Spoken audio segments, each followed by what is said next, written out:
And welcome to day 12 of my holiday card series. If this is your first visit, a happy hello to you. I'm so glad you found your way over to my channel. Please make yourself at home, and I invite you to check out more of my content. For those of you who are returning, as always, I am so happy that you have taken the time to join me here on my channel. I love every minute we spend together. If you enjoy my videos, please remember to hit those like and subscribe buttons. By hitting that little bell, you'll get notified every time I post a new video, and you'll never miss out on any of the crafty goodness.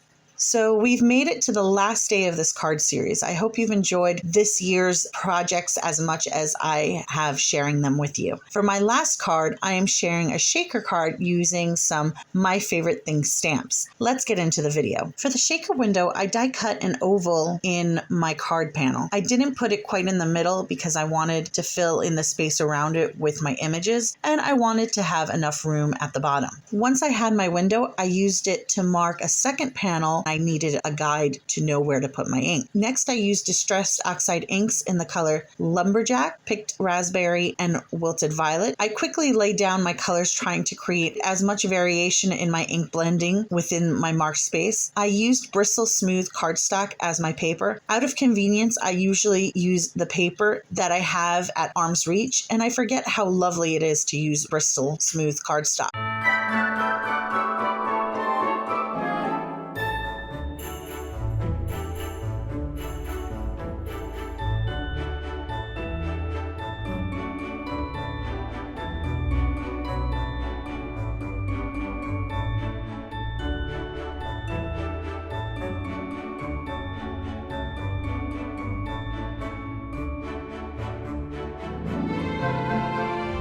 When I finished, I added water splatter to the panel and soaked up the extra moisture with a paper towel. I added a second coat of splatter using the Lumberjack plaid color.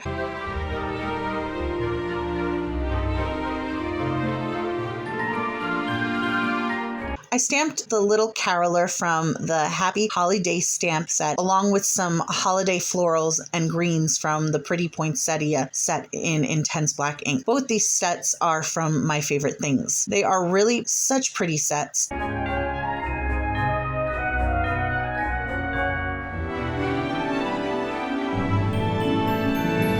I colored my images using Copic markers. For the colors and all my supplies, please see the description below. I wasn't going to show this, but I decided to do so anyway. I consider myself a novice when it comes to Copics. Half the time, I'm just really playing around, and as my husband says, I just throw things at the wall, or in this case, the cardstock, and see what sticks. What I know about coloring, I've picked up from watching other creators. I'm not sure what it was about this project, but I struggled with the coloring, especially the little girl. If there is one piece of advice I can give, just be patient and give it time. Copics are an alcohol marker, and the color you get going on to your paper immediately isn't always the color that will appear after it dries back. It does dry back a bit. Let it breathe. I have such a hard time with this aspect. I find myself overworking a color and forgetting that sometimes less can be more. So just let it breathe. Step back. In the end, it might surprise you that something you're not liking as you're working on it actually comes out quite lovely.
When I was done coloring, I heat foiled a white Merry and Bright sentiment on my ink blended panel. This sentiment was from Spellbinders from the Yana's Christmas sentiment set. To help me make the sentiment straight, I made a pencil mark with a T-square on my panel and then lined up my plate with the mark and secured it with washi tape. I heat foiled it using the glimmer system off camera.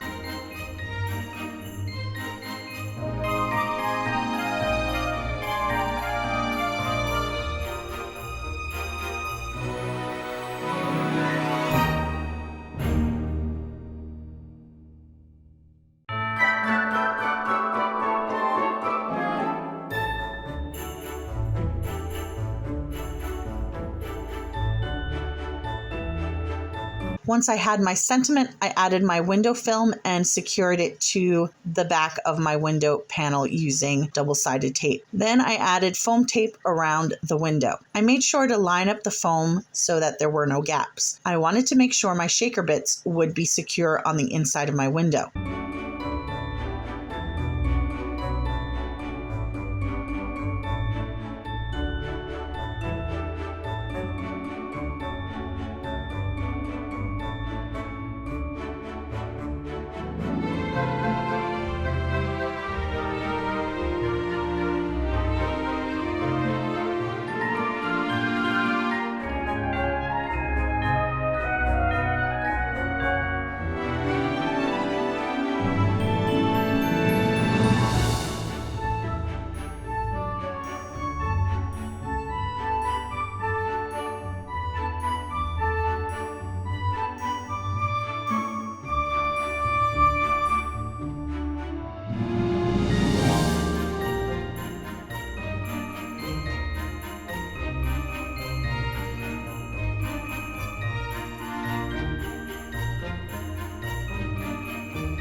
To close the shaker, I used the help of my mini MISTI. I placed my window panel into my MISTI with the foam side up. I filled the shaker with a combination of white and gold sequins. I removed the foam tape release paper and placed my ink blended panel over the window, pressing both the panel corners up against the MISTI so they would line up evenly.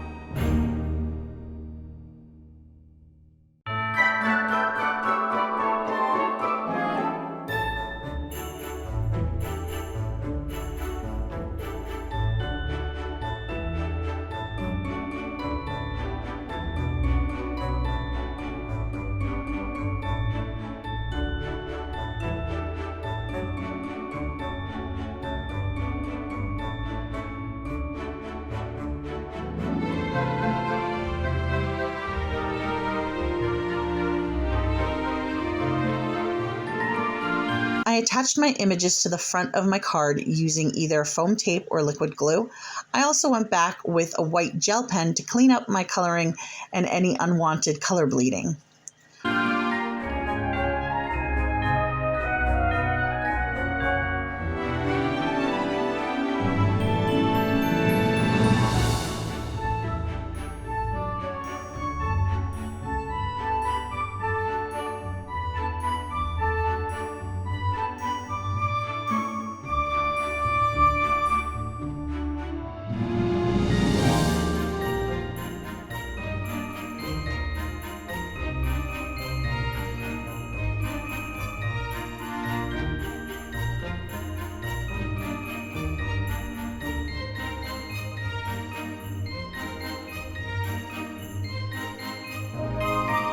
I added a second sentiment to the front of my window and then mounted my card panel to a white card base.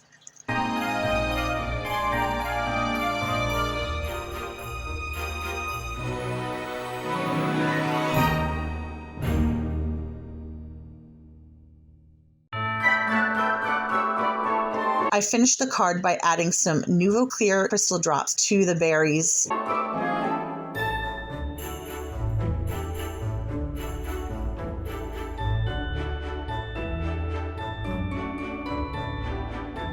And that's it for this card. This card was definitely a labor of love. In the end, I really liked the finished product, even though I had doubts as I was making it. So that brings our holiday card series to an end. I had such a great time sharing these projects and ideas with you. Let me know which were your favorites. I'd love to know. I hope you enjoyed this video and the entire series. If you did, please like and subscribe if you haven't already. My friends, I want to wish you the happiest of holidays. This will probably be the last video I'll be posting this year. So from my family to yours, we wish you a wonderful new year filled with all the joy and peace life can offer. Have a wonderful weekend, and I hope life treats you kindly. Take care. Bye.